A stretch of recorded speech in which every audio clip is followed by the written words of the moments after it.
First ఎమ్మెల్సీకి కానీ రాజ్యసభ సభ్యులకు కానీ నామినేషన్ పత్రం దాఖలు చేయాలంటే 10 మంది ఆ పార్టీకి చెందిన ఎమ్మెల్యేలు మాత్రమే సంతకం పెట్టాలి, అపోజ్ చేయాలి. ఇది క్లియర్, ఇది అడ్మిటెడ్ ఫ్యాక్ట్, అడ్మిటెడ్ లా. బీయింగ్ అడ్వకేట్ గానే ఇక్కడ పక్క టీఆర్ఎస్ వాళ్ళు పెడుతున్నా లేదా బీజేపీ వాళ్ళు కాకుండా కాంగ్రెస్ పార్టీలు పెడుతున్నా అప్లికేషన్ కుదరదు. కాంగ్రెస్ ఏదైతే మీ గుర్తు మీద కమలం పువ్వు గుర్తు మీద గెలిచిన వాళ్ళు మాత్రమే మీకు సంతకాలు పెట్టాలి. సో మీకు ఫస్ట్ థింగ్ ఏంటంటే స్క్రూటీలో ఎగిరిపోయారు. కాంటెస్ట్ చేయడానికి బీజేపీకి తెలంగాణలో ఎలిజిబిలిటీ లేదు. మీరు అన్నట్టుగా 15 రాష్ట్రాలలో 56 రాజ్యసభ సీట్లు జరుగుతుంటే మీకు ఆల్మోస్ట్ అవన్నీ కూడా ఒక 35 వరకు మీకే వస్తున్నాయి. ఇక్కడ మొత్తం వచ్చేది ఏం లేదు. ఇక్కడ ఫర్ ఎగ్జాంపుల్ ఆంధ్రాలో చూసుకుంటే సీఎం రమేష్ మీ బీజేపీ, ఇవాళ వైఎస్ఆర్ కాంగ్రెస్ పోతుంది, కొన్ని కావాల్సినవి కూడా వెళ్ళిపోతున్నాయి తెలుగు రాష్ట్రాలలో. ఇవన్నీ ఏంటంటే మీకు వస్తున్నాయి, కొత్త ఏం రావట్లేదు. ఆల్రెడీ మీకు 2/3 వంతు పార్లమెంట్ లో మెజార్టీ ఉంది. అదేవిధంగా అంటే లోక్సభ రాజ్యసభలో కూడా మెజార్టీ క్లియర్ ఉంది.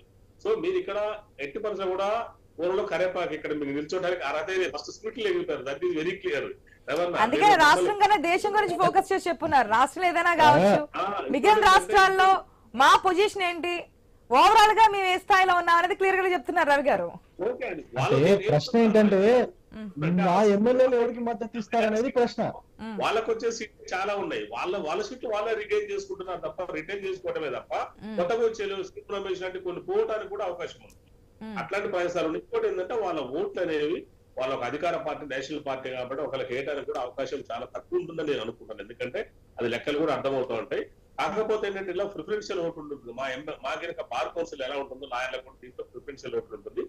ఇలా ఎక్కువ శాతం ప్రిఫరెన్షియల్ ఓట్లున్నా కూడా నేను చిన్నప్పటి నుంచి రాజ్యసభ ఎన్నికలకు కానీ గమనించింది ఏంటంటే ఒక్క ఓటు తోటేసుకొని ఇంటికి వెళ్ళిపోతారు తప్ప అవసరం ఉంటే తప్ప రెండో ప్రాధాన్యత ఎవరు. నాగార్జున గారికి కూడా తెలుసు అది, కిలార గారికి కూడా తెలుసు అది. రెండో ప్రాధాన్యత ఓటు కింద అసలే పోరు. జనరల్ గా ఏమంటారంటే ఒక్కొక్కరికి కేటాయిస్తారు. ఈ ఎమ్మెల్యేలు పలానా అభ్యర్థికి, ఈ ఎమ్మెల్యేలు పలానా అభ్యర్థికి అని కేటాయిస్తారు. ఆల్రెడీ కేటాయింపు జరిగిన తర్వాత రెండో ప్రిఫరెన్స్ ఎవరికి వేయాలో కూడా చాలా స్పష్టంగా చెప్తారు. ఎంత మాక్ డ్రిల్ జరుగుతుంది ఇలా ముందే. ఎందుకంటే ఆల్రెడీ మన కాంగ్రెస్ పార్టీ కావచ్చు, ఏ పార్టీలో అయినా కూడా జనరల్ గా మాక్ డ్రిల్ చేసుకుంటా ఉంటారు. ఇందాక మీరు అన్నట్టుగా నాగార్జున గారు అంటే కన్ఫ్యూజ్ కూడా అవుతారు. ఎందుకు కన్ఫ్యూజ్ అవుతారంటే ఎవరైనా అవుతారు. ఎందుకంటే అది ఖచ్చితంగా కావచ్చు, కాకూడదునే ఉంది. ఎమ్మెల్యే అయినంత మాత్రం అన్ని జరగాలని ఏం లేదు కదా పాపం వాళ్ళకు కూడా.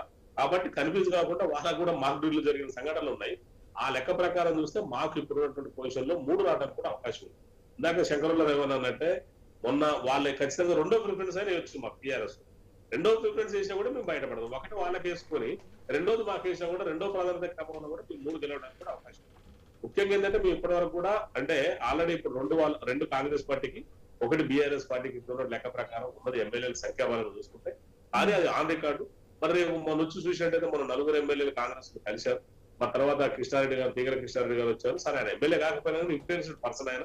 మరి మా గౌడ్ గారు కూడా వచ్చి, మరి రాజేంద్ర గౌడ్ గారు కూడా వచ్చి కలిశారు మా రేవంత్ రెడ్డి గారిని.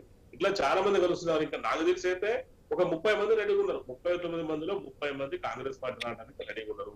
ఎప్పుడు డోర్ ఇట్లా కొద్దిగా లూజ్ అయినా కానీ వాళ్ళు ఆటోమేటిక్ గా రావడానికి సిద్ధంగా ఉన్నారు. మరి అవి ఇప్పుడు కూడా కేసీఆర్, కేటీఆర్ తప్ప అందరు రెడీ ఉన్నట్టున్నారుగా. రాజ్యసభ ఎన్నికలలో మేమేమో రమ్మనట్లే, నువ్వు వస్తానంటే నేను వద్దంటానంటే మేమైతే రమ్మనంటే మేమైతే రమ్మనంటే ఎవరన్నా మేమైతే రమ్మనట్లేదు. వాళ్ళే వస్తూ ఉంటున్నారు. ఇప్పుడు ఉరిపై కలుస్తున్నారు. ఆ రోజు 4 కలిశారు. సింతా లక్ష్మారెడ్డి గారు కావచ్చు, గుడెం మైపాల్ రెడ్డి గారు కావచ్చు, కొత్త ప్రభాకర్ రెడ్డి గారు కావచ్చు, అదే విధంగా మాణికరావు గారు, 4 కూడా ఊరికి అపాయింట్మెంట్ 10 రోజుల కింద తీసుకొని కలిశారు సీఎం. మరి వస్తానంటే సీఎం కలవటానికి ఎందుకు ఒప్పుకోరు? సీఎం అన్నప్పుడు కలిసే అవకాశం ఉంది. కేసీఆర్ లాగా కాదు కదా ప్రజాపాలన. కేసీఆర్ ఎందుకు సాక్షాత్తు టీఆర్ఎస్ ఎమ్మెల్యేలు కాదు మేడం. కేసీఆర్ గారు ఎందుకు టీఆర్ఎస్ ఎమ్మెల్యేలు కాదు, టీఆర్ఎస్ మంత్రులకు కూడా 4 ఎమ్మెల్యేలు, బీఆర్ఎస్ సంబంధించిన 4 ఎమ్మెల్యేలు, తర్వాత మరొక ఎమ్మెల్యే, మొత్తం 5 ఎమ్మెల్యేలు సీఎం రేవంత్ రెడ్డిని కలవడానికి గల కారణం ఏంటి? బయటకు వచ్చి ప్రెస్ మీట్ పెట్టి ఎమ్మెల్యేలు చెప్పింది పక్కన పెట్టండి.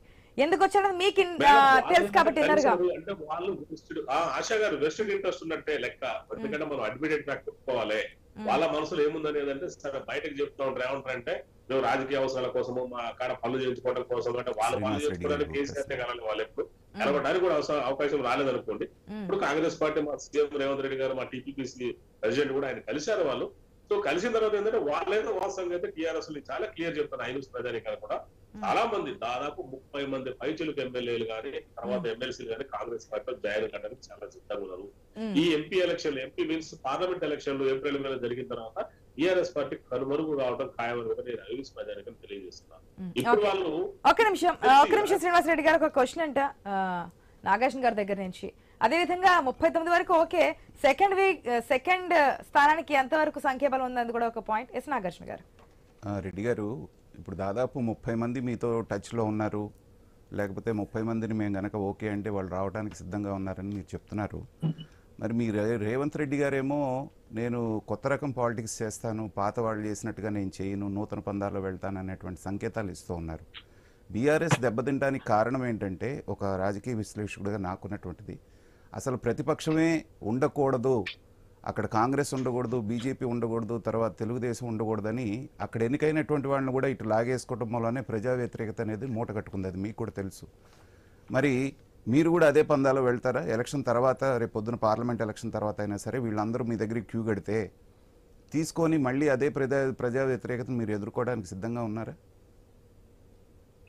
ఇప్పుడు నాగార్జున గారు, నేను ఏమంటానంటే పిల్లల వారు ఒక్కటి ముఖ్యంగా ఇక్కడ వాళ్ళని ఎవరు కూడా ఆహ్వానించట్లేదు. మేము వెరీ క్లియర్ ఇక్కడ చెప్పేది. నేను రాష్ట్ర అధికార ప్రతినిధులు ఎవరిని కూడా కాంగ్రెస్ పార్టీ ఈ రోజు వరకు కూడా రమ్మలేదు. మొన్న కూడా చూశారు మీరు, సిరిసిల్లలో సాక్షాత్తు కేటీఆర్ గారి దగ్గర కూడా అక్కడ వాళ్ళు కార్పొరేట్ మున్సిపల్ అంటే ఏమంటుంది చైర్మన్ వాళ్ళు కూడా అక్కడ అసంతృప్తి తెలియజేసి వాళ్ళు కూడా కౌన్సిలర్ కూడా వాళ్ళు అవిశ్వాస తీర్మానాన్ని పెట్టడం జరిగింది.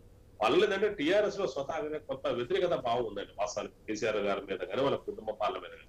ఇప్పుడు అవకాశం వచ్చింది కాబట్టి బయటపడుతున్నారు. ఒక పిల్లిని రూమ్ లో పడేసి కొడితే అది పుల్లి లెక్క అయింది, మనకు తెలిసిందే నాగార్జున గారు. మరి ఇలా వాళ్ళు కూడా ఏంటంటే ఇన్నాళ్ళు వాళ్ళ కేసీఆర్ గారు కానీ వాళ్ళ ఫ్యామిలీ టార్చర్ చేసి అలా ఒక ఎమ్మెల్యే ఒక మంత్రి పోతే కలవలేకుండా ఏంటంటే డెమోక్రసీ వాళ్ళు తెలుసు కదా. ఇలా మా రేవంత్ రెడ్డి గారు ఎవరు వచ్చినా మామూలు పైన కూడా కలవడానికి అవకాశం ఇస్తున్నారు. మంత్రులు ఎమ్మెల్యేలు కూడా అవసరం లేదంటే ఆయన ప్రజా దర్బార్ లాగా పెట్టి అందరూ కలుసుకోవడానికి కూడా అవకాశం ఇచ్చారు ప్రజాపాలన కార్యక్రమంలో భాగంగా. మరి వాళ్ళ మీరు చూసుకున్నట్టయితే టీఆర్ఎస్ కూడా కట్టలు దించినటువంటి ఆగ్రహం, ఆవేశం, ఆవేదన ఉండొచ్చు ఖచ్చితంగా. ఎందుకంటే హ్యుమానిటీ, మనం మనుషుల్లో ఒక రకమైన ఎమోషన్స్ ఉంటాయి. వాళ్ళ కనిపించదు, సరే మేము నాలుగు బీఆర్ఎస్ ఉండడం ఏం చేశాం, మేము కనీసం ప్రజలతో ఏం చేయలేకపోయినాం, ఒక సీఎం అప్పుడు ఉన్నటువంటి సీఎం కూడా కలవలేకపోయినాము అని రేవంత్ రెడ్డి గారు బలకి అందరం కలుస్తున్నారు, కలవచ్చు. రేపు అట్రాక్టర్ రావచ్చు, మేము తీసుకునే కార్యక్రమం అది క్లియర్ చెప్తున్నాం. కానీ ఇక్కడ మూడో సీటు కంటే రెండో సీటు సంఖ్యాబలం ఎక్కడి నుంచి రాబోతుంది అనుకోవచ్చు? అంటే ఇప్పుడు రెండో ప్రిఫరెన్స్ కూడా ఇలా ప్రాధాన్యత ఉంది. ఇందాక కిలార్ గారు చెప్పారు మార్పుల్స్ ఎన్నికలు కూడా మా ఆయన అంటే రెండో ప్రాధాన్యత సేమ్ ఎట్లా గెలిచినట్టు దీంట్లో మొదటి ప్రాధాన్యత గెలిస్తే రాజ్యసభ సభ్యులు రెండో గెలిచి కాదు మూడో ప్రాధాన్యత కూడా ఉంటుంది. ఎట్లా అట్లా రెండో ప్రాధాన్యత మూడో ప్రాధాన్యత గెలిచి ఏకంగా మార్పుల్స్ చైర్మన్ కూడా చరిత్రలో ఉంది. దీంట్లో కూడా కావచ్చు. అందువల్ల ప్రతి ఓటు ఒక వ్యక్తికి ఒక ఓటు కాదు, ఒక వ్యక్తి 3 నుంచి 3 ఓట్లు వేయచ్చు, 4 నుంచి 4 ఓట్లు వేయచ్చు. ఇది గమనించారు 5 ప్రేక్షకులు. ఎందుకంటే ఒకటి కాదు, ఇలా 2, 3 కూడా వేసుకోవడానికి అవకాశం ఉంది. సో అట్లాంటి వాటి వల్ల ఆ జబ్లింగ్ సిస్టమ్ ఏదైతే ఉందో ఆ సిస్టమ్ వల్ల కూడా 3 గెలవడానికి కూడా అవకాశం ఉంది. ఇప్పుడు ఎంఐఎం వాళ్ళు నిల్చోడానికి అవకాశం లేదు, బీజేపీ వాళ్ళు నిల్చోడానికి అవకాశం లేదు. వాళ్ళు ఎవరికి ఓటు వేయాలి?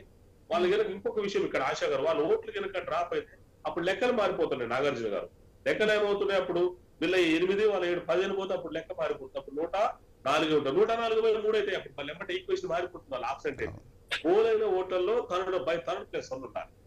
104/3 + 1 ఇది సిస్టమ్. ఇది ఎందుకు ఓట్లేసి ఇప్పుడు అర్థమైపోతుంది. ఎంఐఎం వాళ్ళు కానీ బీజేపీ వాళ్ళు కొత్త వేరే వాళ్ళకి వేస్తారని అలా పోయిందంటే అర్థం అదే. దీనికి చెప్పగానే చెప్పినట్టు, ఎందుకంటే ఆటోమేటిక్ వాళ్ళ అభ్యర్థి లేరు కదా, కాబట్టి మాకెందుకు ఈ బదనమని ఎంఐఎం కావచ్చు. ఎందుకంటే ఇందాక అన్నట్టుగా ఎంఐఎం ఇప్పుడు కూడా అధికార పార్టీకి అనుకూలంగా ఉంది. ఎందుకంటే వాళ్ళు పనులు చేసుకోవాలి కావచ్చు, ఏదైనా కారణాలు వాళ్ళకు ఉంటాయి, సహేతుకంగా మనమే కాదనేము. బీజేపీ ఎవరికి వేయలేదు, ఎందుకంటే బీజేపీ మాతో అసలు కుదరని పని.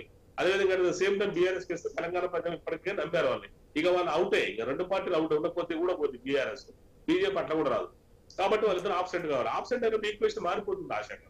అప్పుడు ఏం 7, 8, 10 పోతే 104/3 అధికార పక్షానికి 35 ఓట్లు రావాల్సి వస్తుంది. ఇలా వారు ఈక్వేషన్ కూడా మారిపోతుంది. 35 70 మాకు 2 కరెక్ట్ గా వచ్చేసినాయి. అంటే మాకు ఆ ఓట్లు రావడానికి సెకండ్ కూడా మేము ఈజీగా బయటపడతాం. వాళ్ళ ఓట్లు కూడా మరి వాళ్ళు కొంతమంది వెళ్ళిపోయారు కదా, అవి మాకు రావడానికి అవకాశం ఉంది కదా. కాబట్టి మేము 3 గెలిచినా ఆశ్చర్యపడాల్సిన అవసరం లేదు. కాంగ్రెస్ గెలిచే ఛాన్స్ ఉందనుకోవచ్చేమో. వాళ్ళు కనుక ఆబ్సెంట్ అయితే ఈక్వేషన్ అన్ని మారిపోతున్నాయి. బీజేపీ ఎంఐఎం ఆబ్సెంట్ అయితే by 3 కాబట్టి పోలైన ఓట్లు by 3 ఇక్కడ మొత్తం తోటి సంబంధం లేదు. ఎవరు ఆంధ్రాలో కూడా అంతే, తెలంగాణ అంటే ఎంటైర్ ఇండియా సిస్టమ్ కూడా అంతే. కాబట్టి ఎంత వాళ్ళు రాలేదనుకోండి మాకు ఇంకోటి గెలవడానికి కూడా అవకాశం ఉంది. వాళ్ళు వస్తే వాళ్ళు బదలమైనారు, వాళ్ళు రాకుండా మాకు ఇంకా అటువంటి. కాబట్టి ఇప్పుడు